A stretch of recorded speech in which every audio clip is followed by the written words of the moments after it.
چهره علیرضا حقیقی رو می‌بینید، دروازه‌بان خوب تیم ما.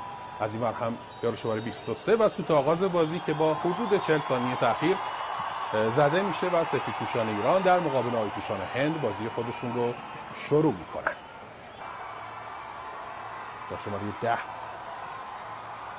وحید امیری بود که صاحب توپ شد، یه لحظه اشتباه میکنن، دوباره حرکت از یارو از راه دور که ضربه رو میزنه ولی فاصله خیلی زیادی داره. میتونستیم به هر حال در مرحله بعدی به جایی که در نیمه نهایی با عربستان بازی کنیم با چین بازی کنیم و شرایط با تیم‌های دیگه بازی کنیم، شرایط اون بهتر بشه. شاید سخت‌ترین بازی گروه ما در مقابل عمان باشه. یه حرکت خوب، فرصت برای تیم ما هست، یه ضربه از راه دور زده میشه و فرصت عالی برای زدن گل. راجبش صحبت کردم باهاتون به نام لینگدو. یه فرصت خوب برای تیم ما، موقعیت هست برای حتی گل، ضربه رو میزنن از کنار دروازه با فاصله کم به بیرون میره. هدف عمق دفاع تیم هند و به هر حال پاس‌های کوتاه اونجا مثل همین صحنه باز هم می‌بینید. حالا یه پاس کوتاه، یه فرصت دیگه و یه پاس به جلوی خوب این بار برای تیم ما.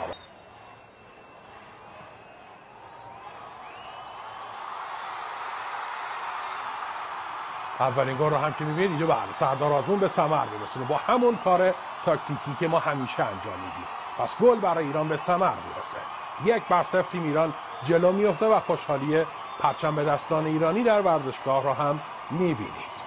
سردار باز هم برای تیم ما گل میزنه. نگاه کنیم باز هم آندرانی تیموریان با همون روش خودش و این حرکت در واقع یه دوگانگی اونجا به وجود بیاد. این ضربه اول، این هم ضربه دوم که به ثمر میرسه. نای هالدر، فرانسیس فرناندز، دمپال گانش، رومئو فرناندز و دو بازیکن خوبشون در خط حملهشون، یکی لوبکوها و بازیکن شماره 17. اینجا هم اولین حرکت و اولین حمله از تیم ایران رو در نیمه دوم می‌بینیم. ببینیم در ادامه بچه‌های ما در مقابل تیم هند چه خواهند کرد. بازی‌های مقدماتی جام جهانی 2018 که ببینیم در مقابل این تیم ما ابتدا چه می‌کنیم، بعد به عمان و سایر بازی‌های برگشت برسیم و در نهایت هم بازی‌های مراحل بعدی. یه فرصت برای گل، بله توی دروازه گل دوم هم به ثمر میرسه و آندرانی تیموریان این گل رو میزنه.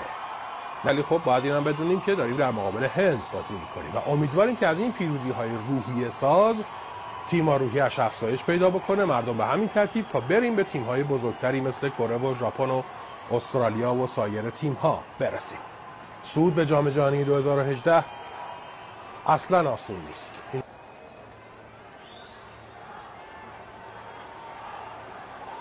یه موقعیت دیگه به نظر میسه که بچه‌ها میخوان تعداد گل‌هاشون رو بیشتر کنن تو این نیمه. باز هم فرصت، موقعیت، حالا یه حرکت، یه گل میتونه به ثمر برسه و میرسه. 3-0. طارمی هم نقشی در این گل‌ها و در این پیروزی داره. اینجا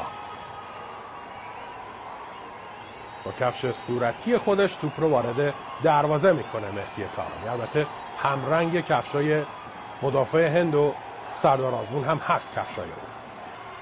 دو تا گل تقریبا یه شکل در نیمه دوم بچه‌ها به ثمر رسوندن.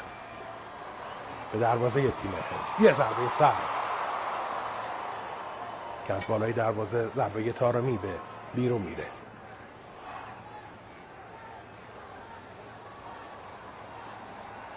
آفساید هم نبود، بازی همچنان دنبال میشه بیرون. یه شوت میتونه گل بر مقام بیاره که دژاگه توپش رو به بالا میزنه. یه پاس خوب، فرصت برای تیم ایران در یه ضد حمله از این طرف هم اشکال حرکت میکنه اما توپ برمیگرده. دوباره همچنان ادامه داره حمله. یه شوت از راه دور و ضربه که به بیرون میره. جالبه که هندی ها از وقت کشی تیم ما گله میکنن به داور.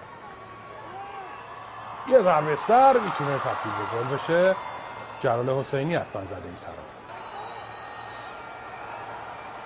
حالا به سمت دروازه یه ضربه سر، یه موقعیت، حالا این میتونه موقعیت جدی از تیم هند باشه در دروازه ما.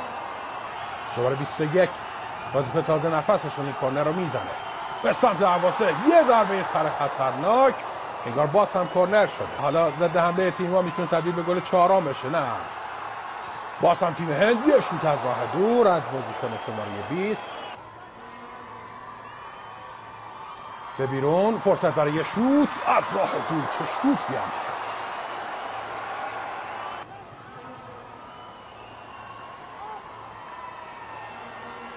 دوباره موقع برای شوت از راه دور. این بار هم امتحان میکنه آنتونی تیلوریا.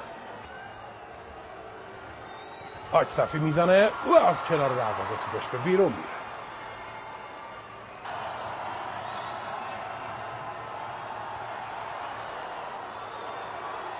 یه شوت از راه دور و نمود داشت که این جوون انزلی چه قدرتی داره. ضربه رو میزنن و از راه دور. این هم ششمین شوتشون که باز هم تو چارچوب نیست. که استفان کنستانتین مربی تیم فوتبال هند رو در تصویر میبینید و به همین خاطر بازیکن زیاد دوست ندارن که درگیر بشن. حالا یه فرصت برای گل چهارم که باز هم به ثمر نمیرسه. باز هم اشکان دژاگه کاملا میبینید چپ راست وسط همه جای زمین به عنوان یک مهاجم حضور داره اشکان.